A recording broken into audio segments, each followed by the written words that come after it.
আসসালামু আলাইকুম। আশা করি সবাই ভালো আছেন। আজকের এই ভিডিওতে আলোচনা করব যারা মালয়েশিয়াতে আসতে চাচ্ছেন স্টুডেন্ট ভিসায় বা স্টুডেন্ট ভিসা অলরেডি পেয়ে গেছেন, তারা কিভাবে ইমিগ্রেশন ফেস করবেন এবং ইমিগ্রেশনে কি ধরনের কোশ্চেন আস্ক করে সেই কোশ্চেনগুলো কিভাবে অ্যান্সার করবেন, এবং যারা ট্যুরিস্ট ভিসায় আসবেন তাদেরকে কি ধরনের কোশ্চেন করে ইমিগ্রেশনে সেই বিষয়গুলো নিয়ে বিস্তারিত আলোচনা করব। প্রথমে আলোচনা করব স্টুডেন্ট ভিসা নিয়ে, বা স্টুডেন্ট যারা আসবেন তাদেরকে ইমিগ্রেশনে কি ধরনের কোশ্চেন ফেস করতে হতে পারে বা কি ধরনের কোশ্চেন করতে পারে এবং কি প্রয়োজনীয় ডকুমেন্টস আপনি সাথে নিয়ে আসবেন। যারা স্টুডেন্ট আসবেন তাদেরকে আমি বলি, প্রথমে আপনার যে ইউনিভার্সিটি আছে সেটার অফার লেটার বা যাবতীয় ইএমজিএস লেটার, ইভাল লেটার, আপনার ই ভিসা এবং আপনার টিউশন ফি, এটা অপশনাল, নিলেও নিতে পারেন, না নিলেও নিতে পারেন, কোনো সমস্যা নেই। বাট ইএমজিএস ফি পে করছেন সেটার একটা হার্ড কপি এবং আপনার যে অল একাডেমিক সার্টিফিকেটগুলো আছে সবগুলোর হার্ড কপি সাথে নিয়ে আসবেন, এবং অবভিয়াসলি আপনার পাসপোর্ট এবং এয়ার টিকিট সাথে নিয়ে আসবেন।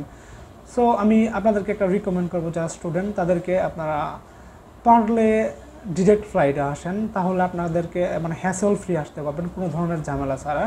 কারণ আপনি যদি ডিরেক্ট ফ্লাইটে না আসেন তাহলে অনেক ধরনের ঝামেলায় পড়তে হতে পারে। যেমন আমি ঝামেলায় পড়ছিলাম থাই এয়ারওয়েজে আসাতে। আমার ট্রানজিট ছিল থাইল্যান্ডে।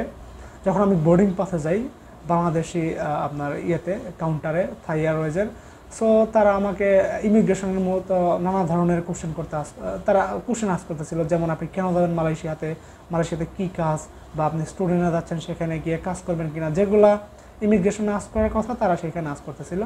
যাই হোক, তারা আমাকে সবগুলো কোশ্চেন আস্ক করার পরে তারা আবার আমাকে আস্ক করতেছিল যে আপনি যে ইউনিভার্সিটিতে যাবেন সেটাতে আপনি যে টিউশন ফি পে করছেন সেটার একটা রিসিপ্ট দেখান যে আপনি পে করছেন। তো আমি তাদেরকে আমার রিসিপ্টটা দেখাইলাম, অ্যান্ড দেন তারা আমাকে আস্ক করতেছে যে আপনাকে মিনিমাম $500 সাথে নিয়ে যেতে হবে, এটা হচ্ছে সর্বনিম্ন রিকোয়ারমেন্ট।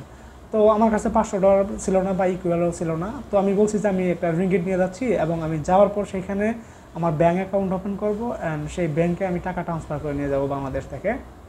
তারপরে অনেক কোশ্চেন বা করার পর তাদের ঊর্ধ্বতন কর্মকর্তাকে ফোন করলো যে এরকম একটা স্টুডেন্ট, তার কাছে $500 নাই, বাট সে মাস্টার স্টুডেন্ট, সে মালয়েশিয়াতে যাচ্ছে। তো তাদের ঊর্ধ্বতন কর্মকর্তা আমাকে অ্যাপ্রুভ করছে বা তখন পাস করে দিছে।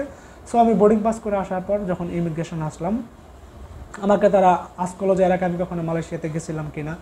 তো আমি 2022 সালে ট্যুরিস্ট আসছিলাম মালয়েশিয়াতে। সো আমি তাদেরকে বললাম হ্যাঁ আমি গেছিলাম। তারপরেও তারা আমাকে একটা রুমের ভিতর নিয়ে গেল কোশ্চেন করার জন্য। একজন ইমিগ্রেশন অফিসার, উনি আমাকে আস্ক করতেছিল যে আপনি মালয়েশিয়াতে কেন যাবেন, কেন মালয়েশিয়াতে স্টাডি করবেন, বা কোন ইউনিভার্সিটি। সো আমি বললাম যে আমি মালয়েশিয়াতে এই ইউনিভার্সিটিতে স্টাডি করব, আমি এখানে যাব। তারপর আমাকে আস্ক করলো সেখানে আমার পরিচিত কেউ আছে কিনা, বা আমি কারো ওইখানে বা আমার রিলেটিভ আছে কিনা, আমি তার কাছে গিয়ে থাকবো কিনা। সো আমি বললাম যে না, আমার কোনো রিলেটিভ নাই, আমাকে একজন ইউনিভার্সিটি বড় ভাই হেল্প করতেছে, তো আমি ওনার বাসাতে গিয়ে উঠবো এখন বর্তমানে টেম্পোরারি। তারপর সময় বুঝে বা যেখানে আমার ইউনিভার্সিটির কাছে হবে বাসা, সেইখানে আমি বাসা নিয়ে নিব একটা। তো এই ধরনের কোশ্চেন করলো, তারপর কত ডলার সাথে নিচ্ছি এবং আমার মেইন ইন্টেনশনগুলো কী এই বিষয়গুলো আস্ক করলো। সো এই বিষয়গুলো আপনাকে স্ট্রংলি হ্যান্ডেল করতে হবে। আপনি যদি ঘাবড়ায় যান সেই ক্ষেত্রে প্রবলেম হতে পারে। সো আপনি এই বিষয়গুলো স্ট্রংলি হ্যান্ডেল করবেন, এবং অবভিয়াসলি যদি আপনাকে কোশ্চেন করে মালয়েশিয়াতে কোনো রিলেটিভ আছে কিনা, আপনি কখনোই বলবেন না যা আছে, বলবেন যে আমি যার মাধ্যমে যাচ্ছি বা যে আমাকে হেল্প করতেছে তার ওইখানে আমি গিয়ে থাকবো, অ্যান্ড আমি পরে আর একটা সুবিধা মতো বাসা খুঁজে নিব।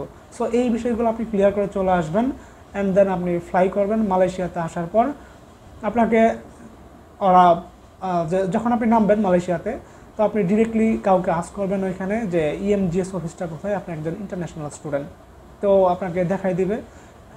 ভিতরের যে আপনার স্টাফগুলো আছে তারা খুবই হেল্পফুল, আপনাকে হেল্প করবে যেখানে যেতে চান। সো আপনার ইএমজিএস অফিসে আসার পর আপনি ওদেরকে বলবেন যে আমি একজন ইন্টারন্যাশনাল স্টুডেন্ট, আমার ইউনিভার্সিটি এইটা, আমি এখন ল্যান্ড করছি, আমি অলরেডি ইউনিভার্সিটিতে ইনফর্ম করছি। আর হ্যাঁ, বাংলাদেশে আপনাকে আস্ক করবে যে ইমিগ্রেশন অফিসে আস্ক করবে আপনি কি আপনার কলেজে ইনফর্ম করছেন কিনা। তো এরকমও তারা চাইতে পারে যে আপনার কলেজে আপনাকে কনফার্ম করছে, সেটার একটা কনফার্মেশন মেসেজ দেখান। সো আপনি যার মাধ্যমে আসেন ট্রাই করবেন সেই মেসেজটা স্ক্রিনশট নিয়ে রাখার জন্য, যারা আপনি চাইলে দেখাইতে পারেন যে না এই যে আমার কনফার্মেশন আছে, আজকে তারা আমাকে রিসিভ করবে। সো আপনি মালয়েশিয়াতে আসার পর আপনার ওইখানে ইএমজিএস অফিসার আপনার পাসপোর্টের কপি নেবে, অফার লেটার অথবা আরও কিছু ডকুমেন্টস নিয়ে এসে একটা পিকচার উঠায় আপনার কলেজের রিপ্রেজেন্টেটিভকে কল করবে অথবা ইনফর্ম করবে, অ্যান্ড আপনাকে ওয়েট করতে হবে অ্যারাউন্ড 1 আওয়ার থেকে 2 আওয়ার বা একটু বেশিও লাগতে পারে অনেক সময়। সো আমি যেদিন আসছিলাম 3rd জোনে, সো সেদিন আপনার বন্ধ ছিল, সো এই জন্য আমার অ্যারাউন্ড 4 আওয়ার্স লাগছে, কারণ সবাই ছিল ছুটিতে, তো তাদের আসতে একটু সময় লাগছে। আর আপনাকে কখনোই নিজে নিজে ইমিগ্রেশন ক্রস করতে দেবে না, স্টুডেন্টরা অ্যালাউড না নিজে নিজে ইমিগ্রেশন ক্রস করা। সো রিপ্রেজেন্টেটিভ আসার পরে আপনাকে তারাই ক্রস করে নিয়ে যাবে। সো আসার পর আপনাকে ক্রস করে নিয়ে গেলে এই আর কি, বাইরে থেকে বের হয়ে একটা সিম কিনে নেবেন, অ্যান্ড দেন আপনাকে যারা পিক আপ করতে আসতে বলবেন, যার বাসায় আপনি উঠবেন, অ্যান্ড তারপরও আর বিশেষ কিছু করা লাগে না মালয়েশিয়ান ইমিগ্রেশনে, এরা ইজিলি ঢুকতে দেয় স্টুডেন্টদের। সো এখন আসি ট্যুরিস্ট ভিসায় যারা আসবেন তাদেরকে নিয়ে কথা বলি। আমি যখন 2022 সালে ট্যুরিস্ট ভিসায় মালয়েশিয়াতে আসি, তখন বাংলাদেশ ইমিগ্রেশনে বোর্ডিং পাস করার পর যখন আমি ইমিগ্রেশন অফিসার এদিকে আসলাম, তো তারা আমাকে আজ করলো এর আগে আমি কোনো দেশে ট্যুর করছি কিনা। তখন আমি তাদেরকে বললাম যে হ্যাঁ, আমি ইন্ডিয়াতে ট্যুর করছি এর আগে। সো তারা আমাকে বললো আপনি কি মালয়েশিয়াতে, থাইল্যান্ডে কখনো ট্যুর করছেন কিনা। তো আমি বললাম যে না, আমি কখনো ট্যুর করি নাই, বাট এটা আমার ফার্স্ট টাইম। সো তারা আমাকে একটা রুমে নিয়ে গেলো কোশ্চেন করার জন্য। সো তারা আমাকে কোশ্চেন করলো যে আপনি কেন যাবেন, আপনার উদ্দেশ্য কী। তখন আমি বললাম আমি তো যাচ্ছি ট্যুরিস্টে, সেইখানে কিছু মানে ঘোরার জায়গা আছে, সেগুলো আমি দেখবো বা ঘুরবো, আমার খুব ভালো লাগছে সেই জায়গাগুলো ইউটিউবে দেখে। তারপর তারা আমাকে আস্ক করলো যে আপনার কোনো রিলেটিভ আছে কিনা মালয়েশিয়াতে। তো আমি বললাম যে না, আমার কোনো রিলেটিভ নাই, আমি ওইখানে একটা হোটেলে উঠবো, এই যে আমার হোটেল বুকিং। তারপর আমাকে আস্ক করলো যে আপনি যে কোম্পানিতে জব করেন সেখান থেকে এনওসি পেপার নিয়ে আসছেন কিনা। তো তখন আমি আমার এনওসি পেপার নিয়ে তাদেরকে দেখাইলাম। তারা আমাকে বললো ওকে ঠিক আছে। তারা আমার কোম্পানিটা আপনার ওয়েবসাইটে সার্চ করলো গুগলে গিয়ে, তো আমার কোম্পানিটা তারা পাইলো। পাওয়ার পর তারা আমাকে বললো যে ওকে ঠিক আছে। সো ইদানিং খুব ঝামেলা হচ্ছে, আপনার মালয়েশিয়ান ইমিগ্রেশন থেকে ওইখান থেকে ডিপুট করে দিচ্ছে, এই জন্য আমরা এখান থেকে এই ধরনের কোশ্চেনগুলো করি, কারণ অনেকেই মালয়েশিয়াতে যাওয়ার পর তারা ওইখানে কাজ করে সেখান থেকে আর ব্যাক করে আসে না। সো এই ধরনের প্রবলেমগুলো হওয়ার কারণে বাংলাদেশের ইমিগ্রেশন একটু স্ট্রিক্ট। সো আপনাকে আরও প্রয়োজনীয় কিছু কোশ্চেন করতে পারে যে আপনি কত টাকা বা কত ডলার সাথে নিয়েছেন। অ্যান্ড অবভিয়াসলি আমি আপনাদেরকে রেকমেন্ড করবো যে আপনারা মিনিমাম $500 ক্যাশ নেবেন বা $500 প্লাস। $1000 হলে ভালো হয়, কারণ তাহলে আপনি মানে বিপদমুক্ত থাকেন। অ্যান্ড আপনি আপনার যে ইয়ার টিকিট থাকবে সেটা অবশ্যই রাউন্ড ইয়ার টিকিট হতে হবে। হ্যাঁ, আপনার যে রিটার্ন টিকিটটা আপনি ওখানে শো করবেন যে হ্যাঁ আমি এই কয় তারিখের মধ্যে ব্যাক করে চলে আসবো। অ্যান্ড আপনার এনওসি, এই ধরনের যে কমন কিছু পেপার আছে যেগুলো আপনার বাংলাদেশ, আপনি যে যদি জব করেন তাহলে অফিস থেকে দিবে, অথবা আপনি যদি ব্যবসায়ী হন তাহলে ট্রেড লাইসেন্স, এই বিষয়গুলোর সাথে নিয়ে আসবেন। অথবা যারা তাদের হাজব্যান্ডের কাছে আসবেন এখানে মালয়েশিয়াতে, তখন তাদেরকেও আস্ক করতে পারে সেম কোশ্চেন। সো আপনি এক কাজ করবেন, আপনার হাজব্যান্ডের কাছ থেকে তার ভিসা কপি, পাসপোর্ট কপি এবং তিনি যে এরিয়াতে থাকে তার বাসার একটা বিদ্যুৎ বিলের কপি, এগুলো তাদেরকে শো করবেন।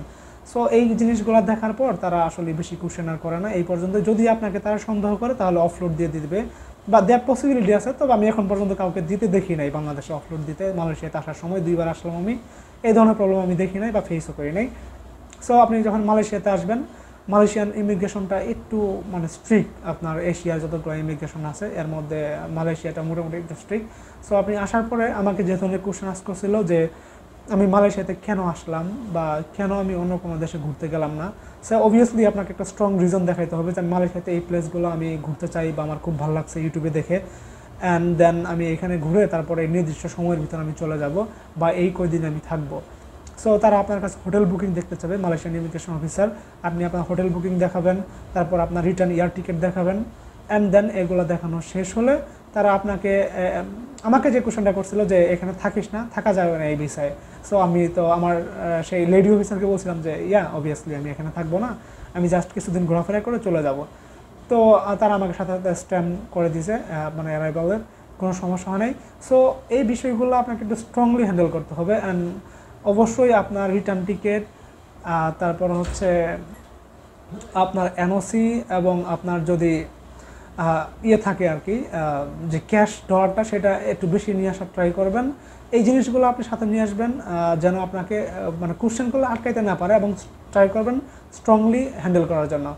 আর আমি এই এই ইউটিউব চ্যানেলে এবং আমার এই ফেসবুক পেজে আমি নিয়মিত এখন থেকে ভিডিও দিব। আমি লং টাইম মানে ভিডিও দেই নাই, আমি একটু ব্যস্ত ছিলাম। অ্যান্ড যেহেতু আমি এখানে চলে আসছি স্টুডেন্ট বিষয়, এবং আমি ট্রাই করবো যতটুকু সম্ভব মানে ইনফরমেশন দেওয়া স্টুডেন্টদের জন্য যারা এখানে আসবেন। এটা আপনারা সাবস্ক্রাইব করতে পারেন, অথবা ভালো লাগলে এটা শেয়ার করতে পারেন, যারা নতুন আসবে তাদের জন্য অনেকটা হেল্পফুল হবে। সো তবে সবাই ভালো থাকবেন, আসসালামু আলাইকুম।